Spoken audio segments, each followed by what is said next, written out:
নমস্কার বন্ধুরা, deep study চ্যানেলের পক্ষ থেকে আপনাদের সকলকে জানাই স্বাগতম।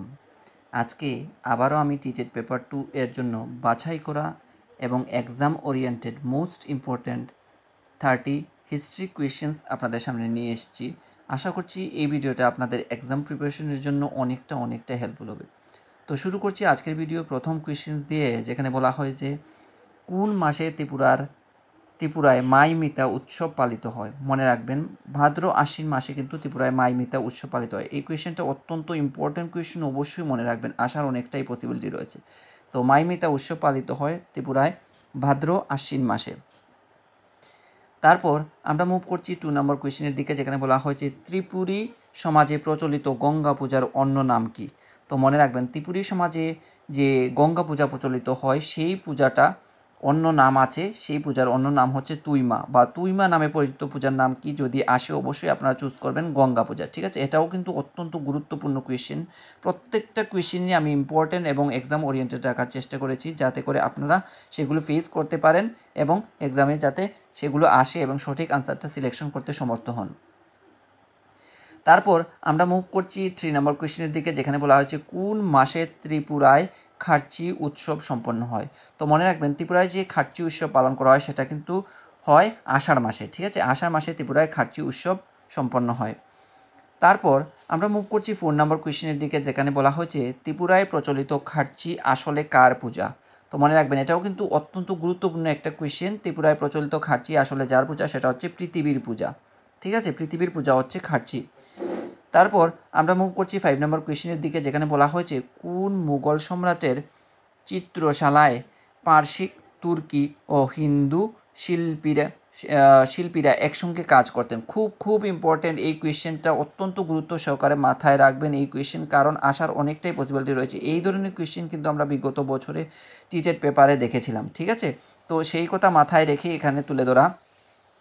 তো কোন মুঘল সম্রাটের চিত্রশালায় পার্সিক, তুর্কি ও হিন্দু শিল্পীর একসঙ্গে কাজ করতেন, সেটা হচ্ছে আকবর সম্রাটের চিত্রশালায়, ঠিক আছে। খুব ইম্পর্টেন্ট, মনে রাখবেন সেটা। তারপর আমরা মুভ করছি 6 নম্বর কোয়েশ্চেনের দিকে, যেখানে বলা হয়েছে বিবি কা মকবরা নির্মিত হয় কার আমলে। তো বিবি কা মকবরা নির্মিত হয়েছিল কার আমলে, সেটা নির্মিত হয়েছিল ঔরঙ্গজেবের আমলে বিবি কা মকবরা নির্মাণ করা হয়েছিল, ঠিক আছে। খুব ইম্পর্টেন্ট, অবশ্যই মনে রাখবেন। তারপর আমরা মুভ করছি 7 নম্বর কোয়েশ্চেনের দিকে, যেখানে বলা হয়েছে কার সময়ে শিল্পীরা প্রথম ছবিতে স্বাক্ষর করতেন। অর্থাৎ মুঘল আমলে যে সমস্ত সম্রাট ছিলেন, তা কার আমল থেকে শুরু হয়েছিল যে শিল্পীতে মানে ছবির মধ্যে স্বাক্ষর করা, সেই যে রেওয়াজটা শুরু হয়েছিল সেটা শুরু হয়েছিল জাহাঙ্গীরের সময় থেকে, ঠিক আছে। তারপর আমরা মুভ করছি 8 নম্বর কোয়েশ্চেনের দিকে, যেখানে বলা হয়েছে শাহজাহানাবাদ শহর গড়ে উঠেছিল কোন নদীর তীরে। এই কোয়েশ্চেনটাও কিন্তু অত্যন্ত গুরুত্বপূর্ণ একটা কোয়েশ্চেন, আসার অনেকটাই পসিবিলিটি রয়েছে, সেক্ষেত্রে আপনাদের মনে রাখতে হবে ভালো করে। তো শাহজাহানাবাদ যে শহরটা সেটা গড়ে উঠেছিল কিন্তু যমুনা নদীর তীরে, সেই শহরটা গড়ে উঠেছিল। তারপর আমরা মুভ করছি 9 নম্বর কোয়েশ্চেনের দিকে, যেখানে বলা হয়েছে বাবর কোন ভাষায় তার আত্মচরিত লেখেন। তো এখানে তারা হয়ে গেছে, একটু কারেকশন করে নেবেন আপনারা। বাবর কোন ভাষায় তার আত্মচরিত লেখেন। তো যদি আসে অবশ্যই মনে রাখবেন, বাবর যে ভাষায় তার আত্মচরিত লিখেছিলেন সেটা হচ্ছে তুর্কি ভাষায় তার আত্মচরিত্রটা লিখেছিলেন। তারপর আমরা মুভ করছি 10 নম্বর কোয়েশ্চেনের দিকে, যেখানে বলা হয়েছে দিল্লির লাল কেল্লা কে নির্মাণ করেন। এই কোয়েশ্চেনের আনসারটা আপনারা অনেকেই জানেন, আবার অনেকেই জানেন না। যারা জানেন না তাদের কাছে আমার সাজেশন, আপনারা অবশ্যই একটু ভালো করে এটা মেমোরিতে ঢুকিয়ে রাখবেন, কেননা এই কোয়েশ্চেনটা আসার অনেকটাই পসিবিলিটি রয়েছে। দিল্লির লাল কেল্লা কে নির্মাণ করেন? শাহজাহান। তারপর আমরা মুভ করছি 11 নম্বর কোয়েশ্চেনের দিকে, যেখানে বলা হয়েছে পিয়েত্রাদুরা ছিল। এই কোয়েশ্চেনটা হয়তো এটা বিগত বছরের টেটে এসে গিয়েছে, তবুও আমি এখানে দিয়েছি, অনেকটাই ইম্পর্টেন্ট কোয়েশ্চেনটা। পিয়েত্রাদুরা হলো এক ধরনের পাথরের উপর কারুকার্য, পাথরের উপর কাজকেই আমরা কি বলে থাকি? পিয়েত্রাদুরা বলা হয়, ঠিক আছে। এবার আমরা মুভ করছি 12 নম্বর কোয়েশ্চেনের দিকে, যেখানে বলা হয়েছে আজাদ হিন্দ ফৌজ কে গঠন করেছিলেন। আজাদ হিন্দ ফৌজ যিনি গঠন করেছিলেন উনি হচ্ছে রাসবিহারী বসু। আজাদ হিন্দ সরকার গঠন করেছিলেন কে? নেতাজি সুভাষচন্দ্র বসু। কিন্তু আজাদ হিন্দ ফৌজ যে গঠন করেছিল ওনার নাম হচ্ছে রাসবিহারী বসু। এখানে কনফিউশন করবেন না, ঠিক আছে। তারপর আমরা মুভ করছি 13 নম্বর কোয়েশ্চেনের দিকে, যেখানে বলা হয়েছে অসহযোগ আন্দোলন চলাকালে প্রতিষ্ঠিত ভারতের প্রথম ছাত্রী সংগঠন কোনটি? তো যখন ভারতে অসহযোগ আন্দোলন চলছিল তখন ভারতে প্রথম যে ছাত্রী সংগঠন গঠন করা হয়েছিল তার নাম ছিল দীপালি সংঘ। ঠিক আছে, এই কোয়েশ্চেনটাও কিন্তু অত্যন্ত গুরুত্বপূর্ণ কোয়েশ্চেন এবং ইউনিক অনেকটাই, তো সেক্ষেত্রে মনে রাখবেন। তারপর আমরা মুভ করছি 14 নম্বর কোয়েশ্চেনের দিকে, যেখানে বলা হচ্ছে ভারতের নাইটিঙ্গেল নামে পরিচিত ছিলেন কে? তো এই কোয়েশ্চেনের আনসারটাও আপনারা অনেকেই জানেন, আবার অনেকেই জানেন না। যারা জানেন না তারা অত্যন্ত গুরুত্ব সহকারে মাথায় রাখবেন। ভারতের নাইটিঙ্গেল নামে যিনি পরিচিত ছিলেন ওনার নাম হচ্ছে সরোজিনী নাইডু। ঠিক আছে, সরোজিনী নাইডুকে ভারতের নাইটিঙ্গেল বলা হতো। তারপর আমরা মুভ করছি 15 নম্বর কোয়েশ্চেনের দিকে, যেখানে বলা হয়েছে নেতাজি সুভাষচন্দ্র বসু আইসিএস পরীক্ষায় কত নম্বর স্থান লাভ করেন? এই কোয়েশ্চেনটা কিন্তু আসার অনেকটাই পসিবিলিটি রয়েছে, তো মনে রাখবেন 4র্থ নম্বর আইসিএস পরীক্ষায় স্থান লাভ করেছিলেন। এবার আমরা মুভ করছি 16 নম্বর কোয়েশ্চেনের দিকে, যেখানে বলা হয়েছে কত তারিখে নেতাজি সুভাষচন্দ্র আন্দামান ও নিকোবর দ্বীপপুঞ্জের নতুন নামকরণ করেন?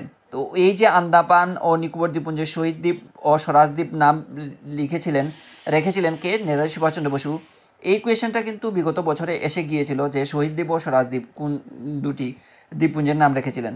তো আন্দামান ও নিকোবর দ্বীপপুঞ্জের নাম রেখেছিলেন কিন্তু নেতাজি সুভাষচন্দ্র বসু।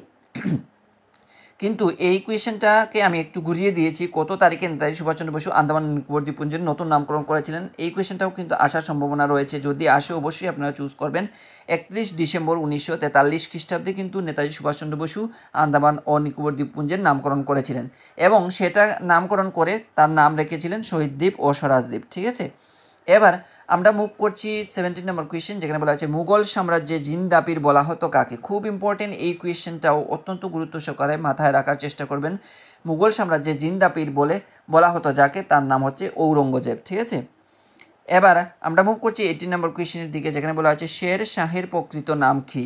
তো শের শাহের প্রকৃত নাম হচ্ছে শের খা। ঠিক আছে, শের খা, আপনারা এটা ইজিলি এটা মনে রাখতে পারবেন, শের খা হচ্ছে শেষের প্রকৃত নাম।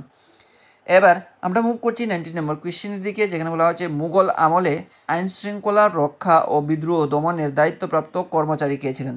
তো মুঘল আমলে আইন শৃঙ্খলা রক্ষা ও বিদ্রোহ দমনের জন্য যাদের দায়িত্বপ্রাপ্ত কর্মচারী ছিল তাদের বলা হতো শিকদারান। এই ধরনের কোয়েশ্চেন কিন্তু বিগত বছরে আমরা অনেকটা কোয়েশ্চেন আসতে দেখেছি, তো সেই উদ্দেশ্যকে মাথায় রেখে এখানে আমি তুলে ধরছি, শিকদারান বলা হতো। তারপর আমরা মুভ করছি 20 নম্বর কোয়েশ্চেনের দিকে, যেখানে বলা হচ্ছে প্রাকৃতিক বিপর্যয়ের সময়ে শেরশাহ শস্য আদায় করতেন বিঘা প্রতি। তো প্রাকৃতিক বিপর্যয় যখন তাদের সাম্রাজ্যে দেখা দিত তখন শেরশাহ যখন ছিলেন তখন যে প্রাকৃতিক বিপর্যয় দেখা দিত তখন যে শস্য আদায় করতেন বিঘা প্রতি 2.5 সের। ঠিক আছে, এবার আমরা মুভ করছি 21 নম্বর কোয়েশ্চেন, যেখানে বলা হয়েছে মুঘল আমলে কার অনুকরণে অশ্বারোহী বিভাগে দাগ ও হুলিয়া প্রথা চালু হয়েছিল? তো অশ্বারোহী বিভাগে দাগ ও হুলিয়া প্রথা চালু করেছিলেন আলাউদ্দিন খলজি।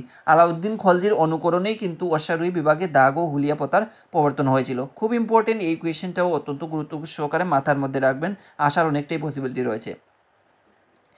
এবার আমরা মুভ করছি 22 নম্বর কোয়েশ্চেনের দিকে, যেখানে বলা হয়েছে পাঞ্জাবি ভক্তিবাদী আন্দোলনের প্রচারক কে ছিলেন? তো মনে রাখবেন পাঞ্জাবে যে ভক্তিবাদী আন্দোলন প্রচার করেছিলেন ওনার নাম হচ্ছে গুরু নানক। ঠিক আছে, তিনি একজন বিখ্যাত এবং ভক্তিবাদী আন্দোলনের মধ্যে ছিলেন।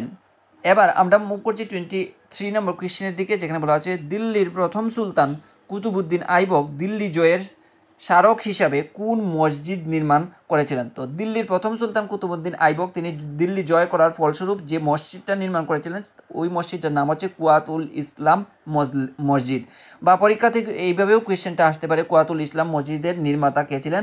তো আপনারা অবভিয়াসলি চুজ করবেন কুতুবউদ্দিন আইবক। তো এই কোয়েশ্চেনটাও কিন্তু অত্যন্ত গুরুত্বপূর্ণ কোয়েশ্চেন, আপনারা একটু ভালোভাবে সেটা মাথায় রাখবেন। তারপর আমরা মুভ করছি 24 নম্বর কোয়েশ্চেনের দিকে, যেখানে বলা আছে সুলতানি যুগের শ্রীনগরী ভাস্কর্যটি কার আমলে নির্মিত হয়েছিল? তো সুলতানি যুগের যে শ্রীনগরী ভাস্কর্যটা সেটা কিন্তু নির্মিত হয়েছিল আলাউদ্দিন খলজির আমলে। ঠিক আছে, আলাউদ্দিন খলজির আমলে শ্রীনগরী ভাস্কর্যটা নির্মাণ করা হয়েছিল। তারপর আমরা মুভ করছি 25 নম্বর কোয়েশ্চেনের দিকে, যেখানে বলা হয়েছে সুলতানি যুগের বিখ্যাত সাহিত্যিকের নাম কী ছিল? মোস্ট ইম্পর্টেন্ট এই কোয়েশ্চেনটা, অত্যন্ত গুরুত্ব সহকারে মাথায় রাখবেন। সুলতানি যুগের বিখ্যাত যে সাহিত্যিক ছিলেন ওনার নাম হচ্ছে আমির খসরু। তারপর আমরা মুভ করছি 26 নম্বর কোয়েশ্চেন, যেখানে বলা হচ্ছে সুলতানি সাম্রাজ্যে কোন সম্রাট তার নিজ জামাতা নাসির উদ্দিনকে বিষ প্রয়োগে হত্যা করে দিল্লির সিংহাসনে লাভ করেছিলেন? খুব ইম্পর্টেন্ট কোয়েশ্চেন। নাসির উদ্দিনের অর্থাৎ গিয়াসউদ্দিন বলবন যিনি ছিলেন ওনার জামাতা ছিল নাসির উদ্দিন। তিনি সিংহাসন প্রাপ্তির লোভে বিষ প্রয়োগে তার নিজ জামাতাকে হত্যা করে সিংহাসন দখল করেছিলেন। এই ইকুয়েশনটাও কিন্তু অত্যন্ত গুরুত্বপূর্ণ, আপনারা একটু গুরুত্ব সহকারে মাথায় রাখবেন। তারপর আমরা মুভ করছি 27 নম্বর কোয়েশ্চেনের দিকে, যেখানে বলা আছে কে দিল্লি সুলতানির পত্তন করেন। ঠিক আছে, তো অনেকেই কিন্তু এই কোয়েশ্চেনের আনসারটা বলবেন যে ইলতুৎমিশ, না আসলে কিন্তু ইলতুৎমিশ নয়, মুইজুদ্দিন দিল্লি সুলতানের পত্তন করেছিলেন এবং ধীরে ধীরে তারপরে দাস বংশেতে ওই জায়গাটার মধ্যে কে ইলতুৎমিশ দাসত্ব রূপে কাজ করতেন, পরে তিনি ধীরে ধীরে কী করেছিলেন ওইখান থেকে দিল্লি সুলতানির শুরুবাত করেছিলেন। ঠিক আছে, তো দিল্লি সুলতানির পত্তন কে করেন? মুইজুদ্দিন হয়ে যাবে এই কোয়েশ্চেনের এগেনস্টে কারেক্ট আনসার। এবার আমরা মুভ করছি 28 নম্বর কোয়েশ্চেনের দিকে, যেখানে বলা হচ্ছে দিল্লি সুলতানির প্রকৃত প্রতিষ্ঠাতা কাকে বলা হয়। তো এই যে মুইজুদ্দিন দিল্লি সুলতানির পত্তন করেছিলেন এবং সেটাই কিন্তু তিনি ধীরে ধীরে এস্টাবলিশ করেছিলেন কে? ইলতুৎমিশ। এই কারণে ইলতুৎমিশকে আমরা অনেকে কি বলে থাকি? দিল্লি সুলতানির প্রকৃত প্রতিষ্ঠাতা বলে থাকি, বা ঐতিহাসিকরা তাকে দিল্লি সুলতানির প্রকৃত প্রতিষ্ঠাতা বলে থাকে। এবার আমরা মুভ করছি 29 নম্বর কোয়েশ্চেন, যেখানে বলা হয়েছে পল্লব বংশের শেষ রাজা কে ছিলেন। তো মনে রাখবেন পল্লব বংশের শেষ রাজা ছিলেন অপরাজিত বর্মন। এই কোয়েশ্চেনটাও কিন্তু অনেকটাই ইম্পর্ট্যান্ট কোয়েশ্চেন, অবশ্যই মনে রাখবেন, এই ধরনের কোয়েশ্চেন কিন্তু এক্সামে আসে। তারপর আমরা মুভ করছি 30 নম্বর কোয়েশ্চেন, যেখানে বলা আছে কোন পল্লব শাসক বিচিত্রচিত্ত উপাধি গ্রহণ করেন। তো কোন পল্লব শাসক ছিলেন যে কিনা বিচিত্রচিত্ত উপাধি ধারণ করেছিলেন? ওনার নাম হচ্ছে প্রথম সিংহ বিষ্ণু বর্মন।